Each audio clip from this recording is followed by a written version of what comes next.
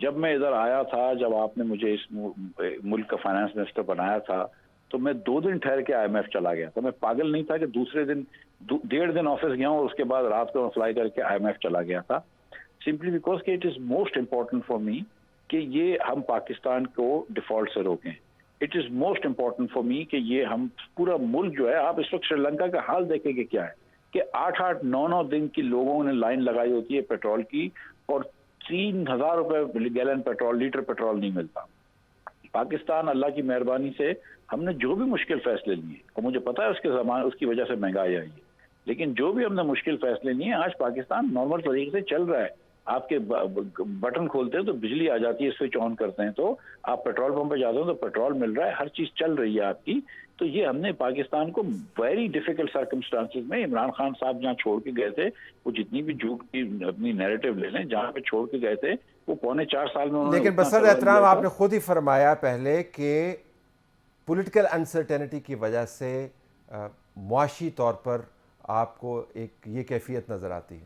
سو آپ اپنے آپ کو اپنے ایکشنز کے پولیٹیکل کانسیکوینسز سے علیحدہ نہیں رکھ سکتے. آپ صرف اکانومی سے ڈیل نہیں کر رہے، آپ پولیٹیکل اکانومی کے ساتھ ڈیل کر رہے ہیں. تو جب تک سلوشنز نہیں ہوں گے جلدی، تب تک پالیٹکس آپ کی اکنامک پلاننگ کو سبورٹ کرتی رہے گی. یہ گزارش کر رہا ہوں. وہ اب دیکھیں، آپ کی بات میں بالکل وزن ہے، لیکن میری گزارش یہ ہے کہ پچھلے صرف 2 دن کی میں یہ بات کر رہا ہوں کہ پولیٹیکل انسرٹنٹی آج کے دن کی وجہ سے یہ ہے. میرا مقصد کہنے کا یہ تھا کہ آج اکنامک فنڈامنٹل یہ بات نہیں کہہ رہے کہ روپیہ اتنا ڈی ویلیو ہونا چاہیے. دیٹ سیڈ ہمارے پاس کیا چوائس تھی؟ اگر عمران خان صاحب نے، میں آپ کو ایک مثال دیتا ہوں کہ پچھلے سال 1100 ارب روپیہ تو صرف پاور کی فیکٹری منسٹری کو دیا ہے، پیٹرول فائنانس منسٹری نے. اس کے علاوہ 280 ارب روپے کا ایک اور انہوں نے سرکولر ڈیٹ کیا ہے. جس طرح IMF کاؤنٹ کرتی ہے 850 ارب روپے کا سرکولر ڈیٹ کیا ہے، جس کے 600 روپے ہم نے اس کو پے کیے. جب آپ 1500-1400 ارب روپے کا پاور کے اندر سرکولر ڈیٹ کرتے ہیں، 1400 ارب روپے کا گیس میں سرکولر ڈیٹ کرتے ہیں، اس کے بعد آپ جو ہے وہ 300 ارب روپے کی سبسڈی دے دیتے ہیں گیس کے اندر، اور بے تحاشا نقصان کر رہے ہیں، اور 20,000 ارب روپے کا آپ مزید اور لون لے لیتے ہیں، اور آپ ایک دم جب آپ کا ڈیفالٹ کے دہانے پہ کھڑے ہیں، جب پاکستان کا 1 روپے کا بانڈ جو ہے وہ 70 پیسے پہ بکنے کو تیار ہے، آپ ڈیفالٹ ٹیریٹری میں آ گئے ہیں، تو آپ کا ایک فائنانس منسٹر آئے گا. اس کا اولین کام یہ نہیں ہونا چاہیے کہ وہ سیاست کو دیکھے، اس کا واحد کام یہ ہونا چاہیے کہ وہ جو ہے وہ اللہ تعالیٰ کے اوپر یہ سب چیزیں چھوڑے اور محنت کر کے وہ ڈیفالٹ سے بچائے. وہ ہم نے کیا ہے، اور اگر اس کا پولیٹیکل خمیازہ بھگتنا ہوگا تو وہ 1 نہیں 6 مرتبہ بھگتیں گے. میں آپ کو یہ یقین دلا رہا ہوں. لیکن میں آپ کو بتا رہا ہوں کہ انشاءاللہ تعالی اگلے چند دنوں میں آپ دیکھیں گے کہ صورتحال بہتر ہوگی انشاءاللہ. یہ جو 1-2 دن سے پولیٹیکل انسرٹنٹی پھر سے ہوئی ہے، یہ بھی کنٹرول میں آ جائے گی انشاءاللہ، اور آپ دیکھیں گے کہ چیزیں بہتر ہو جائیں گی. جب آپ نے یہ فرمایا کہ چیزیں بہتر ہو جائیں گی، تو کیا آپ تھوڑے سے اسپیسیفک ہو سکتے ہیں؟ کیا انڈیکیٹرز ہیں جن کو ہم دیکھیں کہ اب یہ بہتر ہو رہی ہیں؟ کیا 1-2 چیزیں؟ روپے کی گراوٹ گر جائے گی، جو مارکیٹس ہیں ان میں ذرا تحمل ہے، کیا ہوگا؟ دیکھیے میں سمجھتا ہوں کہ روپے کی گراوٹ میں خاتمہ ہونا چاہیے، بلکہ تھوڑا سا ریورس ہونا چاہیے. میں یہ سمجھتا ہوں کہ اسٹاک مارکیٹ جو ہے اس کے اندر اسٹیبلٹی آنی چاہیے، تھوڑی امپروومنٹ آنی چاہیے. میں یہ سمجھتا ہوں کہ انفلیشن کے اندر جو پچھلے مہینے ہم نے جون میں ریکارڈ کیا تھا وہ کمی آنی چاہیے. بٹ موسٹ امپورٹنٹلی دیکھیں، اس وقت جو مجھے سب سے مسئلہ طلعت بھائی لگا ہوا ہے، مارچ کے مہینے میں جب خان صاحب کی حکومت تھی، 5.5 بلین ڈالرز کا ایک مہینے میں کرنٹ اکاؤنٹ ڈیفیسٹ، ایک مہینے میں آپ کا وہ گرا تھا فوریکس. آپ کا پچھلے مہینے بھی 7.7 بلین ڈالرز کا امپورٹ تھا، اور آپ کا ایکسپورٹ جو تھا اس کے کوئی مطابقت نہیں رکھتا تھا. 80 بلین کا آپ نے پچھلے سال امپورٹ کیا ہے. تو اس وقت جو میں چیز دیکھ رہا ہوں وہ یہ ہے کہ میں لوکل امپورٹ، پاکستان میں جو امپورٹس ہیں وہ کم کر کے اب ٹریڈ ڈیفیسٹ کم کرنا چاہ رہا ہوں، اور کرنٹ اکاؤنٹ ڈیفیسٹ کم کرنا چاہ رہا ہوں. میرے پاس جو اس وقت جو بہت سارے اعداد و شمار ہوتے ہیں جو بہت ضروری ہوتے ہیں معیشت کے لیے، اس وقت جہاں مجھے ڈر لگا ہوا ہے اور جس پہ میری پوری نظر ہے، وہ امپورٹ کو کم کرنا ہے، وہ ٹریڈ ڈیفیسٹ کو کم کرنا ہے، اور اس کے بدلے میں پھر کرنٹ اکاؤنٹ ڈیفیسٹ کو کم کرنا ہے. لیکن ابھی تو آپ کا کرنٹ اکاؤنٹ ڈیفیسٹ کتنا ہے؟ 17 بلین کا ہے نا 2022 میں؟ جی تقریباً، ابھی فائنل نمبر نہیں آیا لیکن تقریباً یہی ہوگا. جی تو آپ اس کو کتنا نیچے لائیں گے؟ 10 بلین پہ لائیں گے؟ اب تو سر پورا سال تو جب دیکھے گا کون جیتا ہے تیری زلف کے سر ہونے تک. جب آپ یہ بات کرتے ہیں تو اس سے انسرٹینٹی پھیلتی ہے. جب آپ کی جماعت یہ دیکھیں، جب آپ کی جماعت اس وجہ سے میں اصرار کروں گا، اس وجہ سے نہیں کہ ہم جرنلسٹ اور پالیٹکس پہ زیادہ فوکس کرتے ہیں اس وجہ سے کہ جب یہ آپ بات کرتے ہیں کہ ہمیں کیا پتا کیا ہونے والا ہے, that's exactly what creates volatility in the markets. Sir میں یہ گزارش یہ کر رہا ہوں کہ میں چلیں کہ ایک سال تو بہت دور کا عرصہ ہے, مجھے تو آج کے نمبرز پتہ ہیں کہ کل تک کتنا امپورٹ ہوا ہے پاکستان میں, کل تک کتنا ایکسپورٹ ہوا ہے, مجھے یہ میں اتنا ہی مائکرو اس کو دیکھتا ہوں, اور میں تو جولائی کے اندر امپورٹ کم کر کے دکھاؤں گا آپ کو. جون میں تو کم کیا ہے, اپریل میں اور جون میں ہم نے پچھلے سال سے 15% نان انرجی امپورٹ کم کی ہے. ہم جولائی کے اندر چاہ رہے ہیں کہ 6.5 بلین سے زیادہ امپورٹ نہ آئے, اور آپ دیکھیں گے کہ بائی انشاءاللہ سپٹمبر ہم 6 بلین تک امپورٹ کو لے کر آئیں گے, اور ایکسپورٹ پھر انشاءاللہ تعالیٰ جو ہے وہ بیلنس آئے گا. ہم پورا سال تک نہیں انتظار کریں گے, ہم تو 2-3 مہینے کے اندر آپ دیکھیں گے کہ امپورٹ کو ایک دم کنٹرول کر لیں گے. اور آئی ایم ایف کا کب تک جو قسط ہے, جو ایکچوئل ڈپازٹ ہے, وہ کب آئے گا؟ 25 اگست کو آئی ایم ایف کی پہلی بورڈ میٹنگ ہوگی, جس پہ ہمارا انشاءاللہ تعالیٰ پروگرام اپروو ہوگا. اس کے 1 یا 2 دن کے بعد انشاءاللہ یا 3 دن کے بعد پرویز الہی صاحب کو بتا دیجیے گا, کیونکہ آج انہوں نے جو بیان دیا ہے وہ خطرناک ہے. وہ کہہ رہے ہیں کہ مفتاح کا مفتاح لگا ہوا ہے. یہ کس نے کہا ہوا ہے؟ پرویز الہی صاحب نے. اب خیر میں اب کیا نہیں, but you understand how politics is basically جو آپ کر رہے ہیں نہیں کر رہے ہیں, پالیٹکس جو ہے وہ آپ کا گھیراؤ کیے ہوئے ہے. اچھا یہ بتائیے گا کہ اسٹیٹ بینک کے گورنر سے آج آپ کی میٹنگ ہے شام کو؟ جی. کون سا گورنر؟ آج you don't have a governor? نہیں, جو سینئر موسٹ ایکٹنگ گورنر ہوتے ہیں مرتضیٰ سید صاحب, وہ ایکٹنگ تو گورنر. مفتاح صاحب آپ اسٹیٹ بینک کا گورنر کیوں نہیں لگا رہے ہیں؟ طلعت بھائی, میں اس میں میری غلطی ہے, میں یہ ایڈمٹ کرتا ہوں. میں پہلے بجٹ میں بہت بزی تھا, اس کے بعد پھر میں آئی ایم ایف کے پروگرام میں busy to appoint the state bank governor. Miftah صاحب جی, میری گزارش یہ ہے کہ اسٹیٹ بینک کے ایک گورنر ہیں, ڈپٹی گورنر, جو کہ اس وقت کام کر رہے تھے اسٹیٹ آئی ایم ایف میں. وہ 18 سال نوکری کر چکے ہیں, تو ان کو بہت انہیں کو پکا کر دیں, پھر انہیں کو پکا کر دیں. وہ جیسے میں نے گزارش کری کہ ہم نے پرائم منسٹر صاحب کو 6 لوگوں کا انٹرویو کروایا, اور آپ نے 6 کے 6, انہوں نے 6 کے 6 ریجیکٹ کر دیے. نہیں ہوا ہے اس طرح کا؟ نہیں ریجیکٹ نہیں کیا. ایکچولی سچی بات ہے کہ ریجیکٹ تو اس میں سے ایک بھی نہیں کیا. لیکن سلیکٹ کسی کو نہیں کیا. میری بات, میں آپ کو سیدھی بات بتاتا ہوں کہ اس پہ اور بھی 5-6 لوگ تھے. اسحاق ڈار صاحب تھے, خواجہ آصف تھے, شاہد عباسی صاحب تھے, سلیم مانڈوی والا صاحب تھے, احسن اقبال صاحب تھے. لیکن ان سب کے باوجود بھی میرا اور میرے باس کا, پرائم منسٹر صاحب کا, شہباز شریف کا, دونوں کا ایک کنسنسس ہونا چاہیے. جب تک ہم دونوں ایک آدمی پر وہ نہیں آتے, میرے خیال سے تھوڑا سا مشکل ہوگا. نہ پرائم منسٹر صاحب اپنی چوائس مجھ پہ مسلط کریں گے, اور نہ میرے پاس یہ قابلیت ہے. تو لیکن انشاءاللہ تعالیٰ ہم جلد کر لیں گے. Right now the problem is not the state bank governor, لیکن nonetheless, this is a problem that we will address in the next few days. Next few days, ایک ہفتے میں, کب تک؟ Next few days. اتنا کیا, کوئی 2-3 ڈیول نیشنلز ہیں, ان میں سے کچھ پک کر لیں پھر آپ. سر ڈیول نیشنل نہیں, ادھر پاکستانی بہت اچھے مل جاتے ہیں. اگر اچھے ملتے تو آپ لگا چکے ہوتے نا. گزارش تو یہ کر رہا ہوں آپ کو. میں آپ کو یہ قسم کھا کے بتا رہا ہوں کہ بہترین شخص مرد یا عورت لگائیں گے انشاءاللہ. یہ میں آپ سے بات کرتا ہوں. فیر انف. بہت شکریہ. مفتاح اسماعیل پاکستان کے فائنانس منسٹر ہمیں جوائن کر رہے تھے.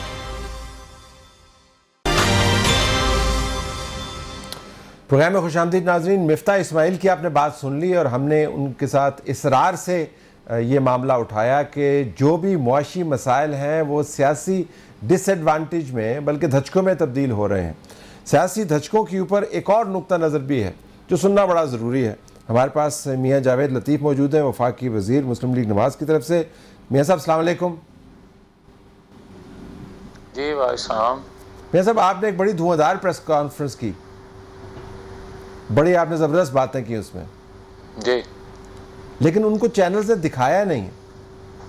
آپ کو کیا لگتا ہے, آپ کا پوائنٹ آف ویو جو ہے وہ صرف آپ کا پوائنٹ آف ویو ہے, یا پارٹی کے اندر سے ایک ایسی آواز ہے جس کو پارٹی سننا نہیں چاہتی؟ نہیں, ایسی بات نہیں ہے. یہ میرا خیال ہے کچھ لوگوں کو حیرانگی ہوگی یہ سن کے کہ پارٹی میں اختلاف رائے ہماری میں کرنا کوئی جرم نہیں ہے, اور ہر ایک کی اپنی رائے ہوتی ہے, سنی جاتی ہے, اور پھر جب فیصلہ کوئی قائد کر لیتے ہیں تو اس کے بعد یکسوئی سے اس پر عمل کیا جاتا ہے.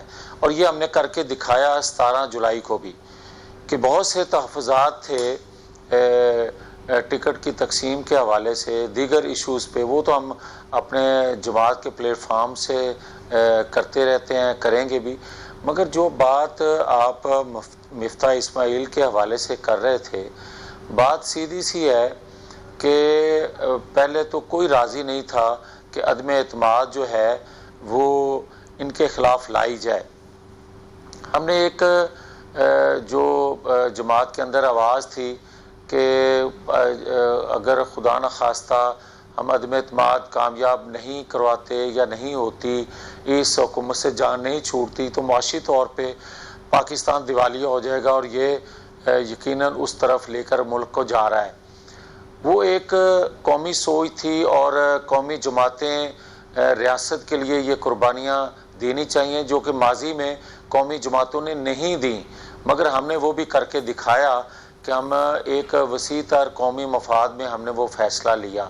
مگر طلعت صاحب، کسی کو یہ اختیار نہیں تھا کہ آپ جو پچھلا ملبہ ہے سارا اداروں میں بیٹھے لوگوں کی غلطیوں کا، یا عمران خان نے جو 4 سالوں میں ملک کی تباہی کی، جس وجہ سے معیشت تباہ ہوئی اور جس وجہ سے آپ کو عدم اعتماد کرنا پڑی ان کے خلاف اور حکومت میں آنے کی ضرورت پیش آئی، اس کو آپ نظر انداز کر دیں۔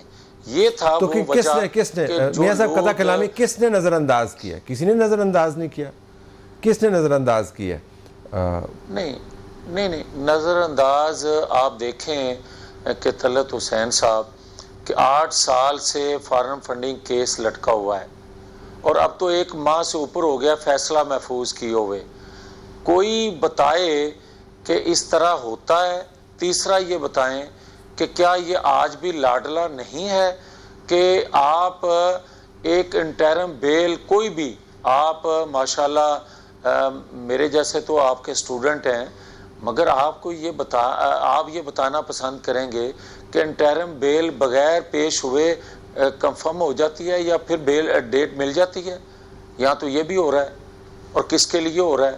اور پھر جو اس نے کہا کہ اداروں کے لوگ جو ہیں، خاص طور پر اس نے نام لے کر کہا کہ ججز جرنیل فواد چودھری سمیت سب نے کہا کہ بند کمروں میں فیصلے ہوتے ہیں اور یہ ملک کے مفاد میں نہیں ہے، تو کوئی ہے جو اس کا نوٹس لے، اور کوئی ہے جو اس سے پوچھنے والا کہ یہ بتا بھائی تیرے خلاف ان دنوں میں جب یہ تو بات کر رہا ہے، ان دونوں میں کون سا ایسا فیصلہ آیا ہے جو آئین قانون سے ماورا ہے؟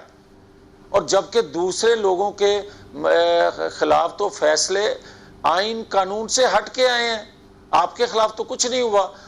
جس کے خلاف کچھ نہیں ہوا، جس کے خلاف ایک پیج پہ تھے سب لوگ، اور وہ آج بھی لاڈلا، اور جن کے خلاف سب کچھ ہوتا ہے وہ آج بھی سزائیں بھگت رہے ہیں اور نااہل ہو کے باہر بیٹھے ہوئے ہیں۔ تو میاں صاحب یہ کس کا لاڈلا؟ مطلب آپ کے لیے قطع کلامی، آپ کے لیے یہ حیران کن ہے حکومت میں آنے کے بعد آپ نے یہ ڈسکور کیا کہ عمران خان ابھی بھی لاڈلا ہے، یا پہلے کچھ شک تھا کہ ہو سکتا ہے کہیں لاڈلا ہی نہ رہ جائے اور ہمارے ساتھ ہاتھ ہو جائے؟ یہ حکومت میں آنے کے بعد پتہ چلا کہ یہ ابھی بھی لاڈلا ہے؟ نہیں طلعت حسین، پہلے بھی اندازہ تھا، بلکہ یقین تھا، اب بھی اندازہ ہے، مگر ہم حکومت میں آئے جس وجہ سے وہ میں نے عرض کیا آپ کے سامنے۔ اب آج بھی لاڈلا کیوں ہے؟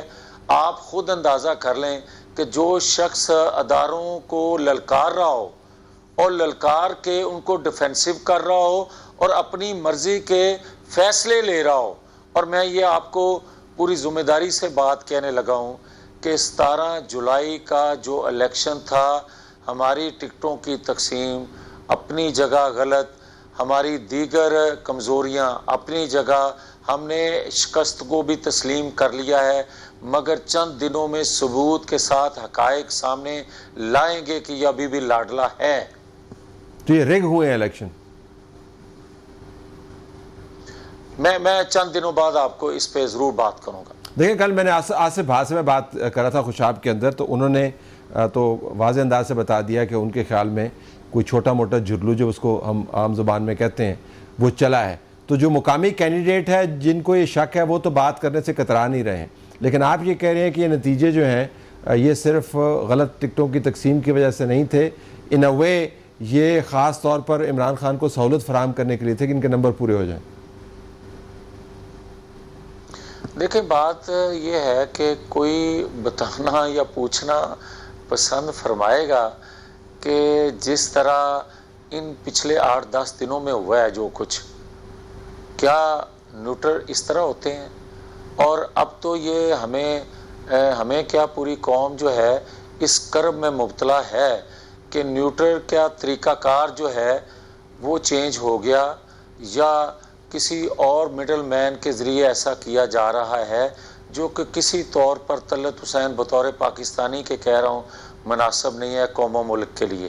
تیسرا یہ عرض کروں گا ضرور کہ جس مقصد اور وسیع تر قومی مفاد میں ہم نے قربانی دی تھی، ہمیں کچھ اس کا ریوارڈ نہیں چاہیے۔ میرا ملک ہے، ہماری ریاست ہے، ہماری قوم ہے، مگر ہمیں شک کی نگاہ سے دیکھا جائے اداروں کی جانب سے، اداروں میں بیٹھے لوگوں کی جانب سے، تو یہ مناسب نہیں ہے اور اس کا نقصان ریاست کو، قوم کو ہوگا۔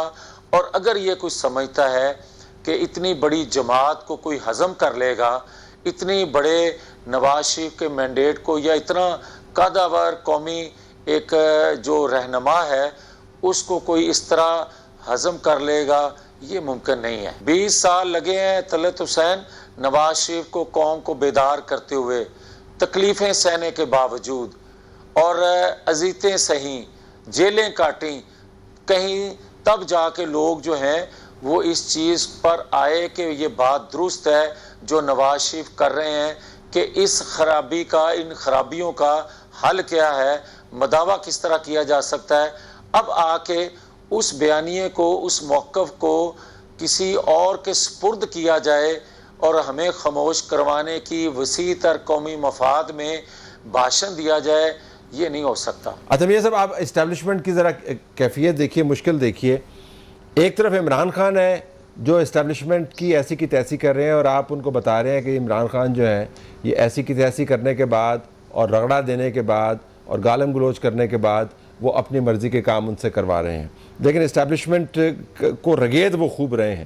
دوسری طرف اب آپ کا بیانیہ ہے جو آپ کی پارٹی کے اندر سے چند ایک لوگوں نے ابھی آہستہ آہستہ کہنا شروع کیا، لیکن آپ کی آواز بلند ہے، آپ کھلے انداز سے بات کر رہے ہیں، وہ یہ کہ اسٹیبلشمنٹ نے ابھی بھی اس کو لاڈلا رکھا ہوا۔ تو اسٹیبلشمنٹ کو کیا پڑی ہے کہ دونوں طرف سے وہ تنقید لے اور دونوں طرف سے اس قسم کے الزامات سے ہے، وہ کیوں کرے گی ایسے؟ دیکھیں طلعت حسین صاحب، اگر تو ملک کا مفاد دیکھا جائے تو ہم نے قربانی دے دی۔ آپ بتائیں 3 ماہ پہلے لوگ کہتے تھے، اور آپ نہ کہتے ہوں گے، آپ جیسے دانشور جو ہیں وہ کہتے تھے کہ پی ٹی آئی کا ٹکٹ لینے والا آئندہ انتخابات میں کوئی نہیں ہوگا۔ ہم نے یہ کیوں کیا فیصلہ؟ اس لیے کیا نا کہ ریاست کو آج ضرورت ہے ہماری، مگر یہ تو کوئی بتائے نا کہ جو کچھ ہمارے ساتھ ان 3 ماہ میں کیا گیا ہے، کوئی بتائے کہ ہم با اختیار ہیں، کوئی بتائے کہ عمران خان کی کرپشن پر ہم ہاتھ ڈال سکتے ہیں، کوئی بتائے کہ ہم نواز شریف جو بے گناہ ہونے کے باوجود سزا یافتہ آج بھی ہے، مریم نواز شریف سزا یافتہ ہے، تاحیات نواز شریف نااہل ہو چکے ہیں، ہم بے گناہ ہونے کے باوجود اس کے لیے کچھ کر سکتے ہیں؟ اور اگر ہم کرپٹ بندے کو پکڑ نہیں سکتے، بے گناہ کو چھوڑ نہیں سکتے، قانون بنا نہیں سکتے، تو پھر مجھے کوئی بتائے کسی نہ کسی جگہ پہ کوئی اور طاقتور تو ہے نا۔ نہیں تو پھر مجھے کوئی یہ بھی بتایا نا کہ آپ وفاقی وزیر کیوں ہیں اس بے بسی کی حالت میں، اور شہباز شریف صاحب پرائم منسٹر کیوں ہیں اس بے بسی کی حالت میں؟ کیا مسئلہ ہے آپ کو؟ دیکھیں میں تو اس کابینہ کا ممبر ہونے کے باوجود میں تو کھل کے بات کر رہا ہوں، میں کیبنٹ کے اندر بھی کرتا ہوں، میں آج آپ کے سامنے نہیں کر رہا، میں نے کیبنٹ کے اندر بھی یہ باتیں کی ہیں۔ میں نے کہا ہے کہ آپ بتائیں 3 ماہ پہلے آپ لوگ کہتے تھے نواز شریف بے گناہ ہیں، پھر آج اگر خاموش ہیں آپ تو پھر میں کیا مطلب سمجھوں اس کا؟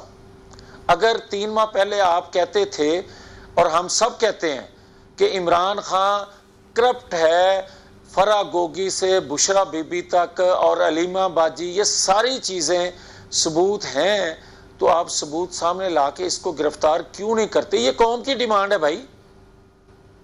اس پہ ہم بات کرنے کو تیار نہیں ہیں. کیوں نہیں؟ تو کیا جواب دیتے ہیں شہباز صاحب آپ کو؟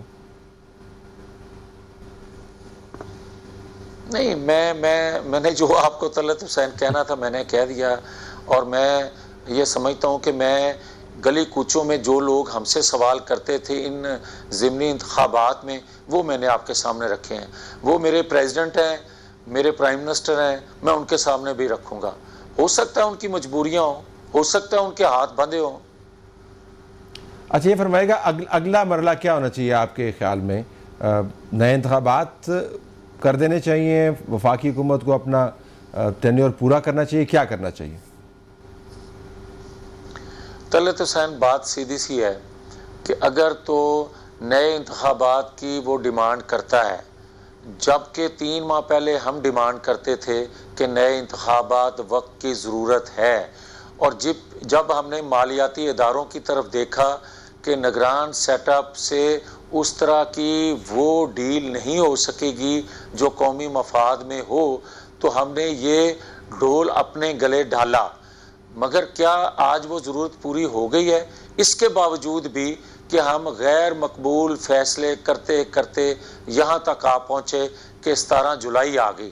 اس کے باوجود بھی میں یہ کہتا ہوں کہ اگر عمران خان یہ کہتا ہے کہ ہر صورت نئے انتخابات ہونے چاہیے، تو پنجاب میں بھی آج اس کی اکثریت ہے، خیبر پختونخوا کی میں بھی اس کی اکثریت ہے.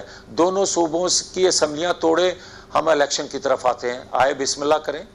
اگر نہیں ٹوٹے مگر تو پھر اسمبلیاں رکھیں آپ صوبائی، اور نیشنل آپ صوبائی اسمبلیاں رکھیں، اور جہاں آپ اقتدار میں نہیں ہیں وہاں آپ یہ شور کریں اور مطالبہ کریں. یہ جائز نہیں ہے، یہ قابل قبول نہیں ہوگا.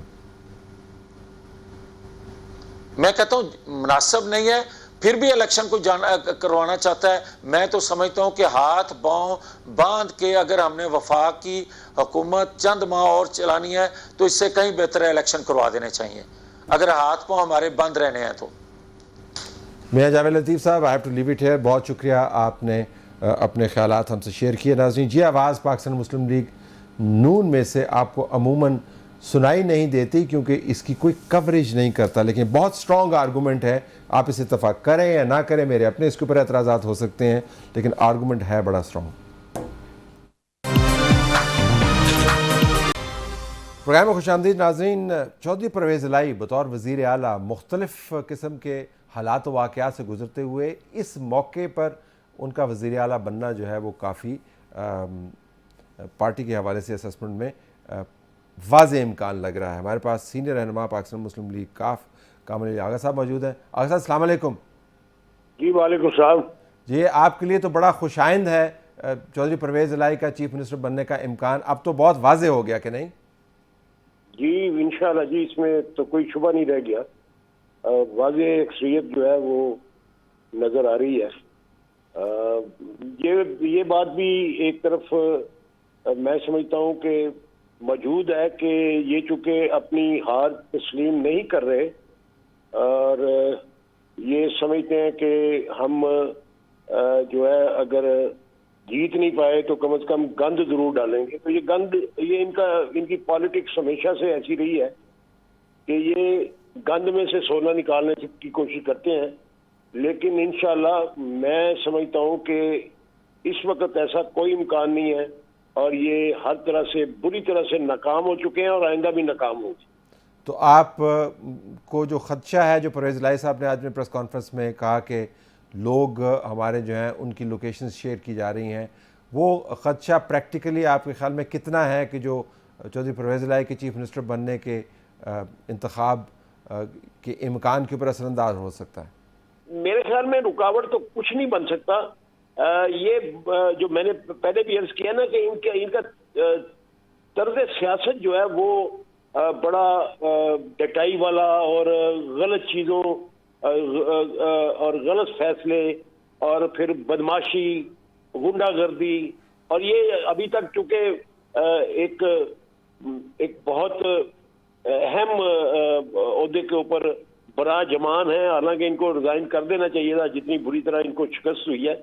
لیکن یہ بیٹھے اس لیے ہوئے ہیں اور انہوں نے کل کہا ہے کہ ہم آخری دم تک ان کے بندے توڑیں گے. دیکھنا جب وزیر داخلہ اس ملک کا اتنی ڈٹائی کے ساتھ سپریم کورٹ آف پاکستان کے فیصلے کی